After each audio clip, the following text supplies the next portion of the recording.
Bienvenue, je suis Perrine Corvézier, la fondatrice d'Azimut. Azimut, c'est le guide des parents pour une orientation scolaire et professionnelle sur mesure avec votre enfant. Nous nous appuyons sur près de 100 spécialistes de l'orientation pour vous informer et vous conseiller. Pour découvrir l'ensemble des ressources Azimut, rendez-vous sur azimut-orientation.com. Vous pourrez notamment vous inscrire à notre newsletter. Je laisse place maintenant au contenu de cet épisode. Bonne écoute. Bonjour à tous.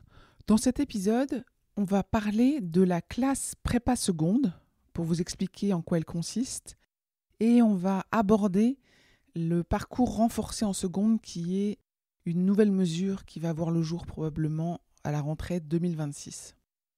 Commençons par la classe prépa seconde qui a encore un an devant elle. Si vous êtes parent d'un élève de 3e, ce sujet vous concerne directement, car la transition entre le collège et le lycée est un moment clé dans le parcours d'un élève. Et pour certains jeunes, elle peut représenter un véritable défi. C'est précisément pour répondre à ces situations que la classe prépa seconde a été mise en place. Alors pourquoi ce dispositif ? Chaque année, plusieurs milliers d'élèves entrent en seconde sans avoir validé leur diplôme national du brevet. Souvent avec des lacunes importantes en français, en mathématiques ou en méthode de travail. Et pourtant, ces jeunes ne relèvent pas de l'enseignement professionnel court, ni de l'abandon scolaire. Ils ont des capacités, ils ont de la motivation, mais ils ont besoin de temps et d'un accompagnement renforcé pour réussir au lycée. La classe prépa seconde, c'est une réponse concrète à cette réalité. Elle offre une année de consolidation entre la 3e et la seconde, dans un cadre rassurant, structuré et bienveillant. Alors à qui s'adresse la classe prépa seconde ? À un profil d'élèves bien précis. D'abord ceux qui ont obtenu une orientation vers une seconde, qu'elle soit générale, technologique ou professionnelle, mais qui n'ont pas obtenu leur brevet. Ensuite, ces élèves doivent être volontaires, car la classe prépa seconde repose sur une adhésion du jeune et de la famille. Et enfin, ce sont souvent des jeunes repérés par leur établissement comme ayant du potentiel, mais qui auraient besoin d'un temps d'adaptation supplémentaire pour réussir leur entrée dans les études secondaires. Où sont-elles implantées ?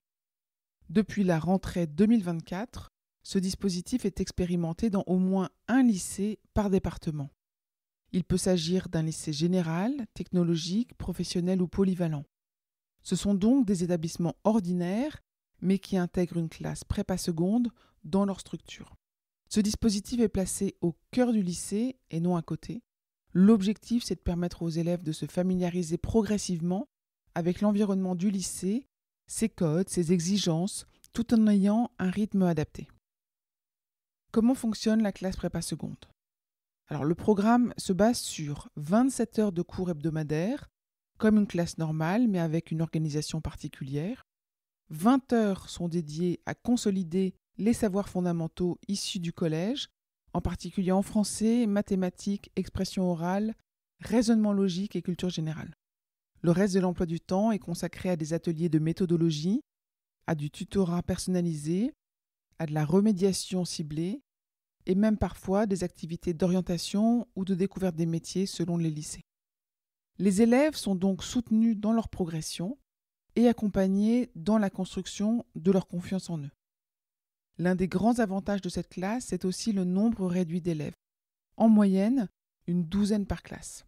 Ça permet aux enseignants de mieux individualiser les apprentissages et de créer un climat de confiance propice à l'engagement. Alors, quels sont les objectifs ? L'objectif final est clair. Préparer l'élève à réussir en seconde, dans les meilleures conditions possibles. À la fin de l'année de prépa seconde, plusieurs voies sont envisageables. Entrée en seconde générale et technologique, ou entrée en seconde professionnelle, ou selon les cas, envisager une autre orientation plus adaptée, toujours avec l'avis du conseil de classe. Ce n'est donc pas une voie de relégation ni un redoublement déguisé. C'est un tremplin, une année passerelle pour éviter l'échec, les abandons et les orientations subies. À la rentrée 2024, il y avait 1300 élèves qui ont intégré la classe prépa seconde. Le profil moyen, ce sont des jeunes, souvent issus de milieux populaires, scolarisés dans des établissements classés en éducation prioritaire ou en zone rurale. Les premiers retours sont positifs. davantage de sérénité, moins de décrochage, une meilleure estime de soi et une meilleure capacité à entrer dans les apprentissages de niveau lycée. Le succès de la classe prépa seconde repose sur un triptyque essentiel qui est l'implication de l'élève, le soutien des familles et l'engagement des équipes pédagogiques. C'est un accompagnement à 360 degrés qui suppose un suivi bienveillant mais exigeant et une réelle coopération. Alors pour conclure sur la classe prépa seconde, c'est un sas de consolidation, une chance de plus pour les élèves fragilisés mais motivés. Elle ne remplace pas la seconde, elle l'anticipe, elle ne ralentit pas le parcours, elle le sécurise, elle ne stigmatise pas l'élève, elle lui donne un espace pour se reconstruire et progresser. Pour les familles, c'est un levier précieux et pour les élèves, c'est une occasion de se relancer. Et pour le système éducatif, c'est une réponse humaine, intelligente et responsable face aux inégalités de parcours. Parlons maintenant du parcours renforcé en seconde, annoncé en avril 2025.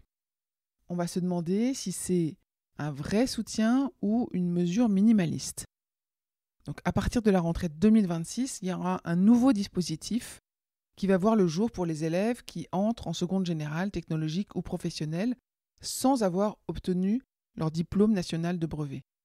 Ce dispositif, baptisé Parcours renforcé en seconde, remplacera en tous les cas la classe prépa seconde, expérimentée depuis 2024, mais qui risque d'être abandonnée. Que propose réellement ce parcours ? Et est-ce qu'il peut répondre efficacement aux besoins des élèves les plus fragiles ? La classe prépa seconde avait un objectif ambitieux, offrir à certains élèves une année entière de consolidation dans un cadre spécifique, avec des effectifs réduits et des enseignements adaptés pour mieux réussir leur entrée au lycée.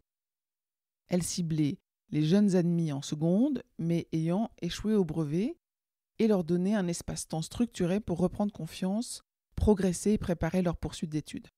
Le parcours renforcé, qui le remplace, change d'échelle et de logique. Donc c'est fini pour un cadre stable d'une année dédiée. Il s'agira désormais d'un accompagnement de 2 heures par semaine, proposé à certains élèves, mais sans obligation ni cadrage national contraignant. Que prévoit ce parcours renforcé ? Ce nouveau parcours vise à consolider les compétences de cycle 4, donc ça veut dire le collège, principalement en français et mathématiques, tout en aidant l'élève à clarifier son projet d'orientation. Mais plusieurs éléments interrogent. Le parcours n'est pas automatique, les élèves pourront bénéficier, mais rien ne garantit qu'ils y auront accès. Les 2 heures hebdomadaires sont à la main des établissements, sans modèle imposé. Il peut être appliqué sur toute l'année ou seulement en partie, selon les choix locaux. Et surtout, aucune dotation supplémentaire n'est prévue pour les lycées généraux et technologiques. Le dispositif devra être mis en place sur les fonds propres, ce qui risque de limiter fortement sa portée. Donc je crois qu'on peut conclure que le contenu pour l'instant est un peu flou et les modalités sont incertaines. Contrairement à la classe prépa seconde qui disposait d'un programme spécifique et d'un cadre structuré, le parcours renforcé reste très évasif dans son contenu. Il pourra s'appuyer sur l'accompagnement personnalisé déjà existant, sur des stages de remise à niveau, sur du tutorat ou du mentorat ponctuel. Et dans les lycées professionnels, c'est l'heure de projet censée s'adresser à tous les élèves. Mais aucune ligne claire ne précise ce que les 2 heures doivent réellement contenir, qui les animera ou comment seront sélectionnés les élèves concernés. En somme, chaque lycée pourra organiser ou non ce parcours comme il l'entend. Revenons sur les lycées professionnels, parce que c'est un point crucial. La majorité des élèves qui échouent au brevet intègrent ensuite un lycée professionnel. Dans ces établissements, près d'un quart des élèves de seconde sont concernés. Pour eux, le parcours renforcé pourra prendre différentes formes. Tutorat, mentorat, accompagnement sur l'heure de projet, mais aussi le flou domine. On parle de mobilisation des ressources existantes, sans moyens supplémentaires, alors même que les besoins sont considérables. Le remplacement des moyens spécifiques alloués à la prépa seconde par une intégration dans des dispositifs déjà surchargés laisse planer un doute sur l'efficacité réelle de ce parcours. En résumé, le parcours renforcé en seconde s'adresse aux élèves qui entrent en seconde sans avoir obtenu le brevet.